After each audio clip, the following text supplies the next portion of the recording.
Hey guys, here we are again back in the extra bedroom, or the cat room, if you will. I was going to call it a night, but I got to thinking about it, and it's like, I haven't talked about cutting implements yet, or at least not in depth. So I've got a whole pile of various cutting things laying around, so I'm just going to kind of give you an idea of what all's out there. That's a cat toy. Anyway, I guess we'll start with this guy here. That's for an oscillating tool. I believe that is called a Japanese style cutting edge, if I remember right. These are good for plunge cutting, good for accurate cutting. This particular one has depth markings on it. It's kind of neat. And this other one here, it's just another one. This one's actually a lot newer. It's got a better edge on it. I don't think I've used it much, if at all. The other one's just about wore out. But like I said, these are good in situations where you need to plunge cut and don't have any other way to get to it. You need an oscillating multi-tool for those. All right, this, if I can defeat the glare, come on. There we go. This is a wood blade for the hacksaw. This is optimized for the M12. This is a wood blade. It's pretty self-explanatory. This is a brand new one. I've got several other ones that are various degrees of wear on them. This is good for just general purpose cutting on wood. This blade here is designed for plaster. You can also cut sheetrock with this. It's kind of a specialty blade. I've used a few of them. I mean, plaster's not as common as it used to be in this area, but it's a pain in the butt to cut. If you've ever had to cut into plaster before, you'll know what I'm talking about. This blade is optimized for that. It's also a Milwaukee brand. I'm not sure what brand these two oscillating blades are. Doesn't really matter. This is a wood blade, but it's also Milwaukee. I believe it's also M12 branded. This allows you to use your reciprocating saw kind of like a jigsaw. So it allows you to make a tighter radius when you're cutting because the blade is so much shorter. The only problem you run into with this style of blade is because of the way it's designed, they tend to walk a little bit because they bend a little bit easier. They're not as stiff, but that's kind of necessary for it to do what it can do. It increases the versatility of a reciprocating saw. This is a brand new one. I've burned up several of these. It's a pretty decent blade. Let's adjust. So this guy here is a wood blade. This is also a wood blade, and they're both kind of worn. This one's in much better shape, though. You'll notice on this one, see that discoloration there? That's the bimetal in this blade getting too hot. So whatever I was doing with it at the time, I was probably cutting something around right here, which actually doesn't feel like the edge is in too bad a shape. Or I might have had it in a bind where the kerf was falling back on it, putting pressure on it. I got this blade way too hot. Way overheated this thing. So this is not as strong. I mean, this still feels pretty stiff because these are actually pretty doggone good blades. But if you discolor a blade like that, it's pretty well shot. I mean, I can still probably get a little more use out of this thing, but it's not in the greatest of shape. But that's a wood blade. You can kind of tell by the angle of the teeth and the tooth count. This is an 8 tooth per inch, as is this one here. But this one's in much better shape. This has got some life left in it. Here's a Diablo example of a wood blade. I believe this one is carbide. Yeah, Demo Demon is carbide. I've made a bunch of cuts with this one. As you can see, the coating's worn off of it. And all that coating that's just an anti-friction coating. It helps reduce the heat as you're using the blade. These are pretty good. They're expensive for what they are. I don't really think you need carbide for cutting nail-embedded wood, but it's a nice option. And here's a Milwaukee equivalent. This is bimetal. One thing I kind of like that the Milwaukee does on the tip of the blade, you kind of see that design there, kind of hook bill. What that's for is for a plunge cutting.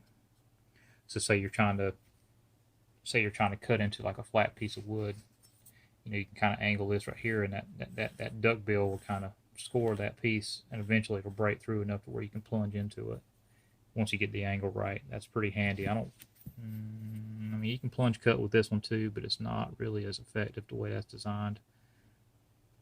I think Diablo may need to go back on the drawing board for that. Trying to reinvent the wheel and whatnot. This style of blade though, with that kind of hook on the end, is very, very good for plunge cutting. I've had great luck with these. And this one looks like it's worn out, but just by feeling the edge of it, this one's got a lot of life left in it.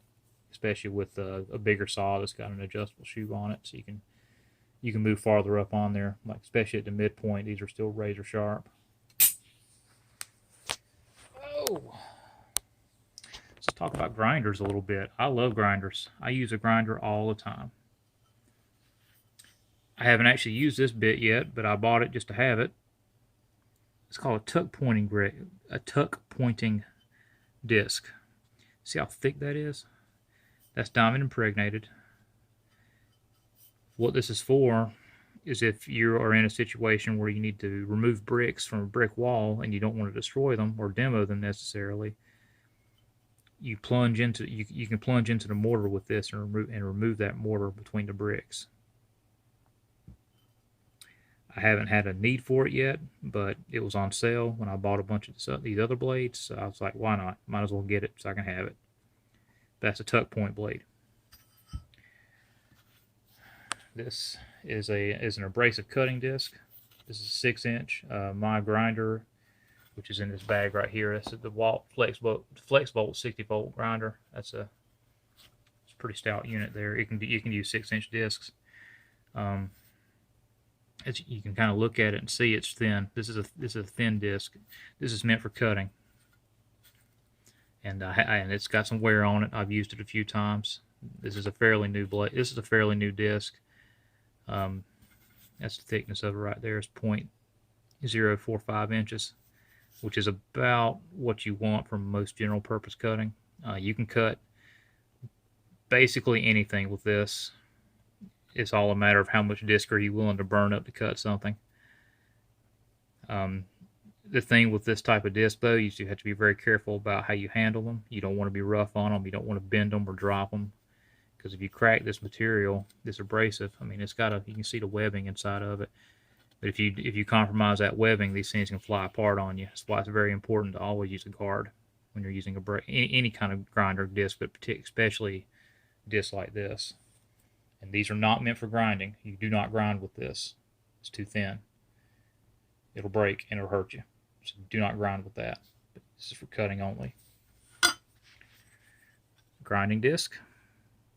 It's a Type 27, which that Type 27 is, that's a Type 1. See how it's flat? Type 27. That just means it's raised up in the middle right here. That's all that means. There's a couple different styles, but these are the two most common. See how thick that is? It's a grinding disc, and you can tell I've given it at least one hot supper. These abrasive discs are pretty handy. You can grind just about anything with this, any kind of metal anyway. This actually came with that grinder. I don't really do a whole lot of grinding with it. I mostly cut with it, but it's still got a lot of life left in it. I've had pretty good luck with the DeWalt branded stuff. Let's talk about this one first. So this is meant for cutting concrete. This is a lot of times you'll call this a turbo disc. If you kind of look at it from the front, it's like that. This is good for making really clean cuts into concrete. Okay, it's not the fastest cutting disc for concrete, but it tends to make the cleanest cut. It also tends to not throw quite as much dust around. And one nice thing about this style of disc is if you have concrete that you need to grind, like to smooth out, this isn't really made for that, but you can kind of go in at an angle and use it as a grinding disc. It's not really a good idea to do that very often because you wear these unevenly and then they won't cut right. But you can do that with this in a bind. This is really good for like on a slab if you got a riser for a commode, a 4-inch riser, and you got to put a flange inside of it. You use your inside cutter. You use an inside cutter like this to cut the PVC just below the floor level, and you can slap this on your grinder real quick and just go around a couple times and kind of smooth that out. Because what will happen is that when the concrete is setting on that pipe, that riser, it'll have a tendency to try to ride up because of that surface tension. So you got to level that back out for the toilet for the flange and eventually the commode to sit properly. So you can use it for that. But this is meant for clean cutting of concrete. There is a cat in here with me. What do I expect? It is a cat room. This is a 5-inch disc. This is meant for fast concrete cutting. See, it's got the gaps there. This will cut concrete faster than that one will. If you've got a lot to cut, this is the one I would use, especially if you aren't super worried about it being a clean cut, because sometimes this will chip the concrete up a little bit as you cut. But if you got a saw cut, you're going to be repairing and patching anyway. I've used this one a few times. It looks nice and clean. It's got a few scratches on it, but this I've gotten a lot of use out of this blade. I haven't used the other one quite as much, but being a 5-inch is nice because it gives you a little more depth of cut. I think I can get about 2 inches of depth with this, which is plenty for most slabs for you to bust it and not screw up the parts you're trying to keep nice and even so you can patch it later. And the last one, this is for tile. See how it's a continuous edge? It's diamond impregnated all the way around. It's a 4.5 inch. It's a type 1. What's the max RPM on that? 13,000. That grinder doesn't go anywhere near that fast. And that's something else too I'll talk about in a second with these discs. But this can be used dry or wet, like most of these. This is meant for ceramics, glass tile. I've used it twice, I think, maybe 3 times. This makes a really nice clean cut as long as you take it easy and go nice and slow. And talking about RPM ratings, it's very important on your grinder to know what RPM it runs at, because grinders that are specifically designed for smaller discs tend to run at higher RPM, but you don't want to run big discs at those higher RPMs. Just as an example, that one's rated to a max of 12,000. This one's rated to a max of 13,000, 13,300. It's 1,000 more RPM. And that's because the 4.5 inch grinder, a grinder specifically designed for that size, is you typically going to spin faster than a grinder designed to run 6-inch discs. And the reason why that matters is because if you think about it, this is a longer distance. So if you're going 1 mile per hour here, you might be going 10 miles per hour here. Whereas if you're going 1 mile per hour here, you're only going maybe 6 miles per hour here. That analogy kind of makes sense. So, kind of sit it on top of each other, because the edge is so much farther out, it's effectively going faster the farther out you go. So that's why those ratings matter. Let me move all this out of the way. All right. This is my Big Hog kit. My personal Big Hog kit. 10-piece. I like the 10-piece. I've actually got, this is a 2 9/16. You see it's got some good use on it. It's in decent shape. I still use it some, but I also have I just got this carbide one not long ago. I haven't really messed with it much, but that's the new style. I need to get a sharpening stone for it. That's the sharpening stone this kit came with won't even touch that. But I've been able to keep these pretty sharp. This one is my 2 1/4. Yeah, out of the same kit. And would you look at that? Oh no. Well, 1 out of 3 ain't bad. I'm trying to remember how I broke this thing. I hit a bolt. I was trying to drill through a sill or down into a sill, and I hit a bolt and sheared those teeth right off, killed the weld. So yeah, these are not invincible. This is one of the 3 I've broken. I've broken 2 other ones, but like this 2 9/16 here is actually fairly new, even though, I mean, it looks like it's old, but it's actually not that old. I've broken one of this size too, and I think I broke a 3-inch one once too. But anyway, these are really good though. The only time you're going to break them is if you hit something you shouldn't be hitting anyway. And if you look at that tooth, the tooth design makes it to where the cut is bigger than the body of the hole saw, so the plugs fall right out. That's what makes these so amazing. Oh, let's work our way over here. Okay, so this is the inside cutter. It's a pretty basic one. I've had this thing for a long time. This is probably the 5th or maybe 7th blade I've put on it. I tend to go through these fairly quickly. This is not a quick connect. I kind of want to get one that's got a quick connect just so I don't lose it, because I have lost these before, and there's a reason why I keep a magnet in my tool bag. But anyway, that's switchblade kit. So what the switchblade does, it's a self-feed bit with replaceable blades. In my previous video, when I talked about drill bits, I mentioned this and kind of lamented about the fact that I forgot to bring it with me, so here's your chance to see what it looks like. It's a pretty doggone cool thing. This other one here, I've already kind of pre-disassembled it. So you got a set screw right here, I've already backed it out. Your self-feed screw, you pull it up out of the way, and it's got like an index on the one side and kind of a slot on the other. You can only put it in one way. Pull that out, and the blade comes right out. And I can probably save this blade. It's not too bad. I think I can fix that. I can sharpen that. But just to show you another one, I already changed the other one over there, but this is a 2 9/16. That one's probably trashed. I don't think I can fix that.